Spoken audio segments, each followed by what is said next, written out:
Yo, what is going on, everyone? My name is Nick, or the Notorious Fantasy, and in today's video, I'm bringing you guys Week 3 quarterback rankings for fantasy football in 2020. We are going to be discussing the top 20 at the quarterback position for Week 3 of the 2020 fantasy football season. Why I have them ranked where I got them ranked. So before we get into it, I'd like to give you guys a quick word from my friends and my sponsor over at OverlayDFS.com. Overlay DFS has introduced a new fantasy football game for the 2020 fantasy football season. It is called the Matchup Shop. It is the player versus player game that includes real-life aspects of betting with the spread. So pretty much it's fantasy points of a player versus fantasy points of another player, just with the addition of the spread. So in this scenario right here, we have Matt Ryan versus Mitch Trubisky. If you bet Mitch Trubisky, you get an additional 8.5 fantasy points, whereas if you bet Matt Ryan, you lose negative 8.5 fantasy points for that game. Who wins head-to-head with the spread is going to be the winner. It is very simple. Anyone can figure it out. Even I can win on there. So thank you guys all for listening to this spiel real quick. Make sure you guys check it out because you guys do all that research and you want to win some money with it. Make sure you check out OverlayDFS.com. Link down below in the description. And we are back. Please make sure to hit that subscribe button down below if you guys do end up enjoying this video at any point. So let's get right into it. Week 3 quarterback rankings. We begin here with quarterbacks 1 all the way through number 12. First, we got Lamar Jackson going up against the Kansas City Chiefs in the Monday Night Special. This is a game that I expect to be a very high-scoring affair. You drafted Lamar Jackson high for a reason. The matchup should not really dictate whether you think you're going to fucking play him or not. So, with that said, though, this is an excellent matchup for him where both teams are looking to be putting up big points on the scoreboard. Obviously, the Chiefs don't have like a pushover defense, but with the offense of the Baltimore Ravens, I just believe they're going to be able to overcome that, and I think that Lamar Jackson is going to put up a nice, hefty game up against the Kansas City Chiefs. At number 2, we have Mr. Let Russ Cook, Russell Wilson of the Seattle Seahawks going up against the Dallas Cowboys. Another case of an amazing matchup for the quarterback. The Dallas Cowboys defense last week got bent over and fucked sideways multiple times by the Atlanta Falcons offense. Now, the Atlanta Falcons ended up choking that game. The Cowboys end up winning because, you know what? Let's give the Cowboys a win before they inevitably finish the season 8-8. So Russell Wilson is going to put up a nice spot here. They have been letting him throw the goddamn ball. Normally, the motto over there for Pete Carroll, Seattle Seahawks, is to run the damn ball, but they've been doing the exact opposite. They've been letting Russell Wilson throw the ball first down, second down, third down. It does not matter what down it is. We are heaving the rock, and Russell Wilson's going to look good here up against a not-so-good Dallas Cowboys defense, and the fact that the Cowboys have such a good offense, we are going to be able to see a nice back-and-forth affair here between both teams. At number 3, we have the short man, Mr. 5'6", Kyler Murray going up against the Detroit Lions. Another amazing matchup here. Kyler Murray has been able to do it against any defense, regardless if they were good or bad. But here he's playing up against a not-so-hot Detroit Lions offense in Arizona. I think that Kyler Murray is able to get loose in this game. I think DeAndre Hopkins has a great game. I think that Kenyon Drake has his first great game of the year, and I think Kyler Murray does as well. There's a reason why this man is getting talked up to be the MVP of the NFL season because of how good he has been playing in here up against a not-so-good Detroit Lions defense. I think he's going to have quite the game. At number 4, we have Pat Mahomes going up against the Baltimore Ravens in Baltimore. Now, obviously, we touched upon this game before. Like I said, I think it's going to be a back-and-forth affair between Lamar Jackson and Patrick Mahomes in a pretty high-scoring game in Baltimore. So I think Patrick Mahomes is going to be able to have quite the good game on Sunday. At number 5, we have Dakota Prescott going up against the Seattle Seahawks in Seattle. Again, we already touched on this game earlier when talking about Russell Wilson. This is another key matchup of the NFL week. A game, like I said, is going to be high-scoring, so there's not too much to talk about here. Dak Prescott came out from the behind and was smacking up the Atlanta Falcons last week. I think we could see a similar thing here where Dak, except for where it's more of a back-and-forth affair where Dak scores, that Russ scores, Dak back-to-back, Michael Jordan 96, 97, a zillion points being scored in this game, so I like Dakota Prescott in this game. At number 6, we have another guy being talked up as the MVP potentially of the league, Josh Allen going up against the LA Rams. Now, this is his first true test of how good Josh Allen is. Week 1, he bumfucks the Jets. Week 2, he beats the Dolphins. Plays very well. Now he's playing up against the LA Rams, who have quite the good front seven, as well as one of the best cornerbacks in the league, if not the best, in Jalen Ramsey. So we're going to see here how good Josh Allen truly is. Does he go back to his roots of running the ball more because he's not able to pass as well up against the Rams defense?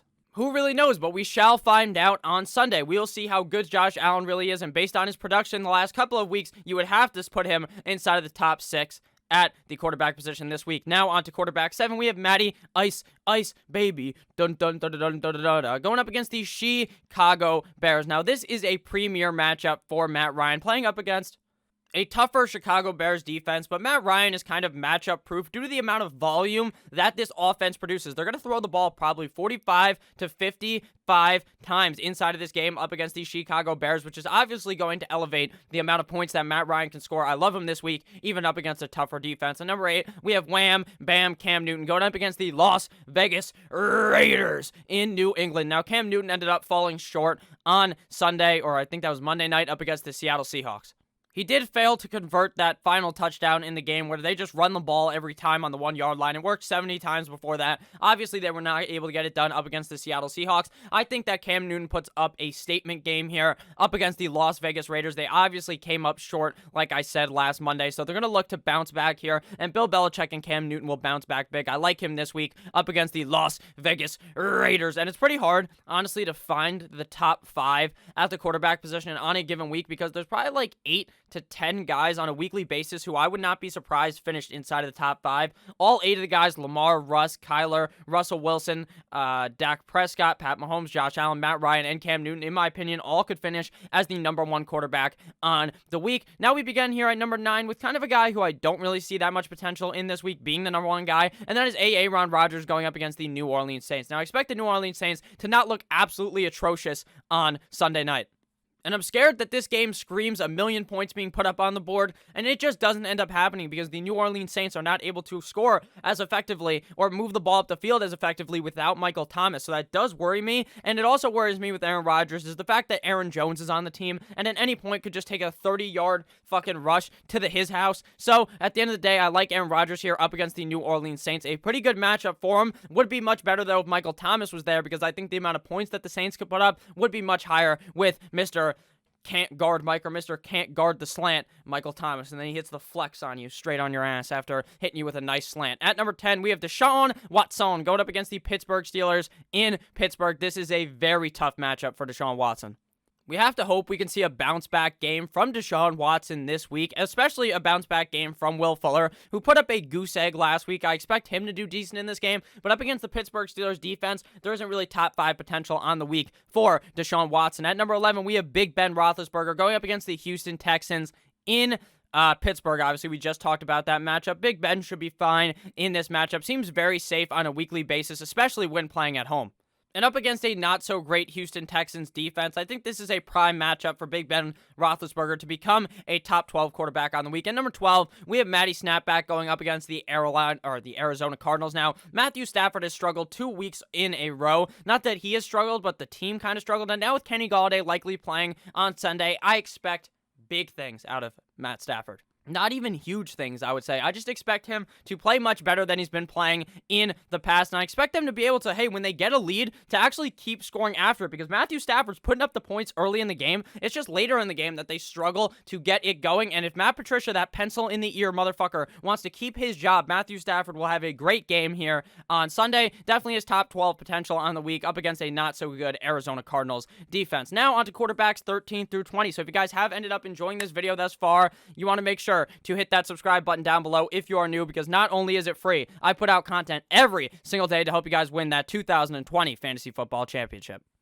At quarterback number 13, we have Carson Wentz, the best starting quarterback with orange hair, because the real best quarterback that's a ginger in the NFL is Mr. Andy Dalton. So Carson Wentz going up against the former team of Andy Dalton, the Cincinnati Bengals, in this game. Carson Wentz should be able to have a good game, but he just has not looked good in the first 2 games of the NFL season. He just has not looked the same. Maybe he's just scared, honestly, about getting hurt, so he's not playing how he used to. Up against the Bengals, this game screams great game out of Carson Wentz. If he's not able to be productive this week up against the Bengals, to me, he is very releasable, cuttable in your fantasy football league if he does not ball out up against a not-so-good Bengals defense. At number 14, we have Drew Brees going up against the Green Bay Packers.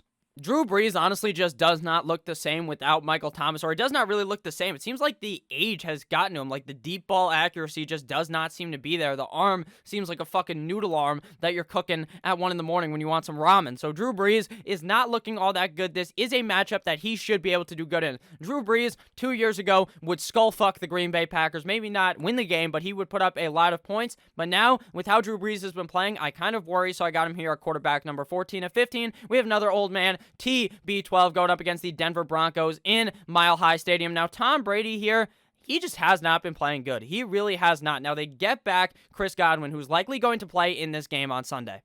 But this offense does depend a lot on the running backs. They were running the ball a lot with Fournette last game. When they get into the red zone, they're not really trying to throw it to Gronk or throw a jumper up to Mike Evans. They're just trying to run the ball in. So that really hurts Tom Brady's fantasy football total because you're losing 4 or 6 points that you could have gotten if they were to throw the ball in the red zone. So I think Tom Brady will be fine, but he's just a guy that I'm not really trying to start anymore until I see him rack up a couple good games. And here up against a pretty good Denver defense, I am definitely worried. At number 16, we have one of my streamers of the week, Ryan Tannehill, going up against the Minnesota Vikings.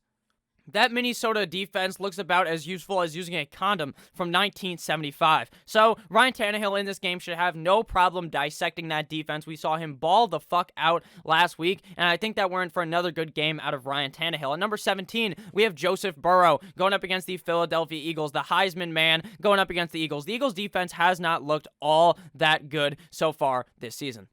The problem with Burrow is obviously that offensive line. They just seem to be doing nothing for him. Burrow's over there scrambling behind there, running around, just trying to get so that he doesn't get his ass brutally fucked in the backfield. He has no chance a lot of the time, but up against the Eagles, I expect a pretty good game out of him. I understand Darius Slay will probably shut down AJ Green, but that's even better for Joe Burrow because Burrow's putting the ball right in the man's hands, and he's fumbling the goddamn ball every single time. It hits him right in the hands, and it just flies away, just like a little bird, and it twiddles away from AJ Green's hands. So I think Joe Burrow has a pretty solid matchup here. I expect him to get some nice work on the ground here. I expect him to have a solid game. Nothing super special, but I think Joe Burrow, as he continues to get more work in the NFL, as he continues to get and understand the game more at the NFL speed, he is going to be dangerous in fantasy football, maybe just a couple of weeks from now. Number 18, we have Kissin' Titties Trubisky going up against the Atlanta Falcons. Now, I don't trust Kissin' Titties Trubisky at all right? He is one of the worst quarterbacks I have ever seen in my life.